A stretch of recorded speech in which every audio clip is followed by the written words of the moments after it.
Hey guys, Anthony here with WeBackTesla. And WeBackTesla, because if Tesla fails, the acceleration to a sustainable future fails, and we can't have that. So please consider subscribing, become a part of the solution, and when you make the awesome decision of purchasing your Tesla, you can use our referral link down below, get you some free supercharging. But that's enough of that, because today is kind of a bummer. But, I mean, things can't be all sunshine and rainbows. Just let me explain. So we're in a bit of a pickle today. I got in the car to go to work today, and I have two errors that popped up on my car, and they're the first major errors that I'm gonna have to go get taken care of right now. I did have one previous service experience.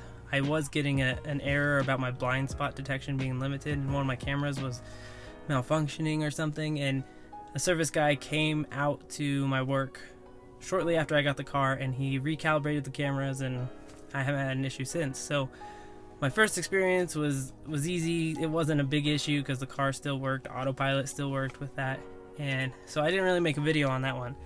But today, this issue is a little bit bigger. It has to do with charging and my inability to charge at the moment. So let me just show you guys what the errors are or what the heck's happening, and then I'll take you through my process of trying to get this taken care of today so that I can charge my car. So I got in the car and I was greeted by these two errors that keep popping up here. Both unable to charge errors, one of them being the charge port unplug and try again, and that the charge port needs to be closed in order to drive.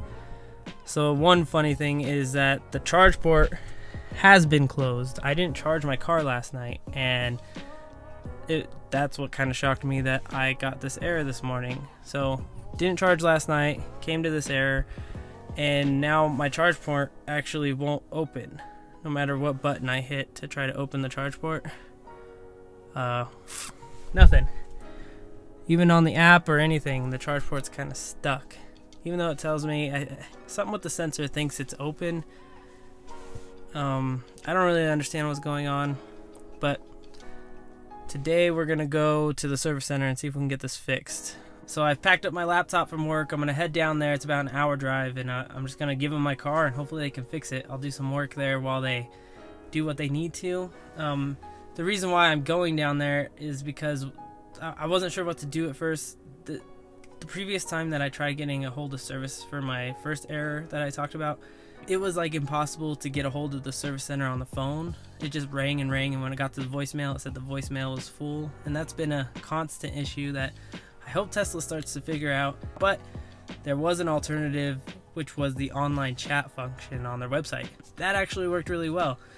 Each time that I had to do that, the person in the chat was able to like get into my car, see what the errors were, give me some diagnostic, the basic restart functions, and then recommend whether or not to schedule an appointment or help me out with that process. So they always seem really available, and it only takes a few minutes for me to get on a chat with someone, to actually talk to somebody. And so that at least they have that, and that's always worked for me. So in this case, I talked to the guy, we did the troubleshooting things that we normally would do. Couldn't get it to go away, couldn't get the charge port to open, so asked me where my closest service center is, and he's gonna send the information down to the service center, and he said since it's a charging issue that I should just go down there and they'll take care of me. So I'm gonna bring you guys along with me, and we'll see if they take care of me or not.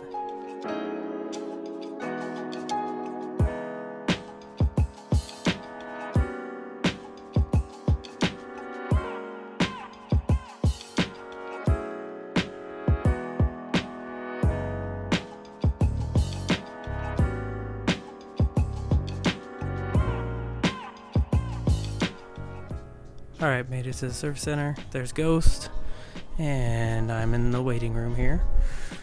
Let's see what they got for us. Let's try one of these out. Spicy cinnamon apple cider. We're gonna give this a rating. Scale 1 to 10.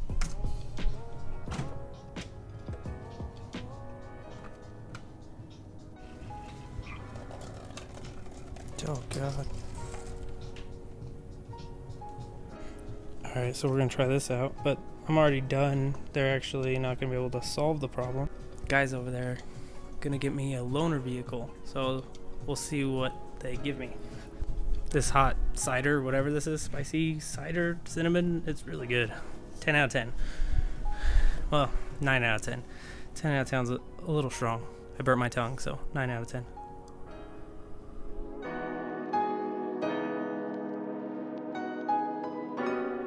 Alright guys, so as you can see, I'm not in my Model 3 anymore. I'm in a P90D Model S.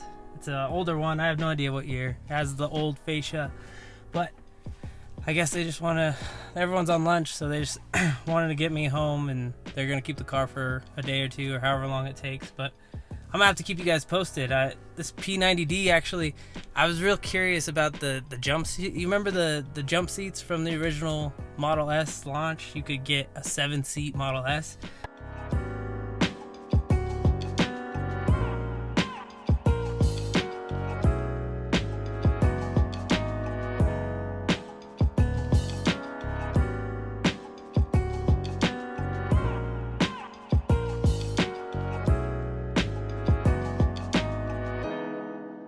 I've always been real curious about those, as far as maybe getting a used one with those. Now, I always felt like those were impossible to find, so maybe for today or tomorrow I'll get to play with this car and check out the jump seats and have the girls ride in the back in the jump seats and see what that's like. I think it's connected. What are you guys doing in here? We're gonna ride in here? Mommy? Without our car seats. There's like a rocket ship in back here. You want to try it? Yeah. We want to try all the things. Hold on, Brooke. Alright, we're sitting in the loaner Model S. I think someone is enjoying it a little too much. I would never. Look, we have room for, we're the kids. Brooke, Petty, where are you? We're trying out the jump seats. See if Mom has the balls to actually launch it or not. That's so rude. Are you ready?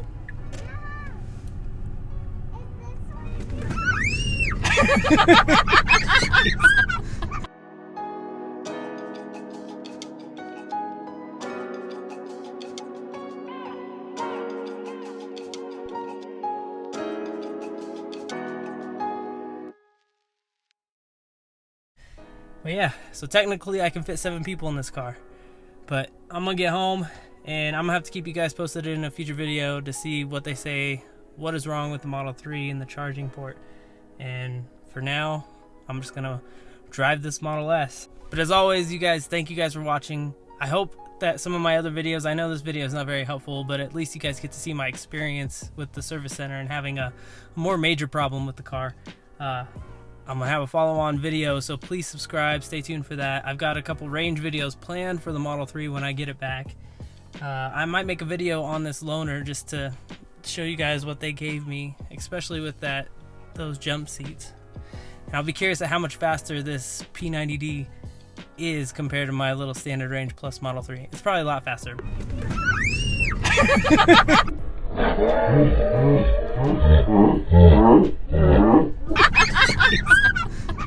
I hit my head. Thank you for watching. I'll keep you guys posted. See you guys in the next one.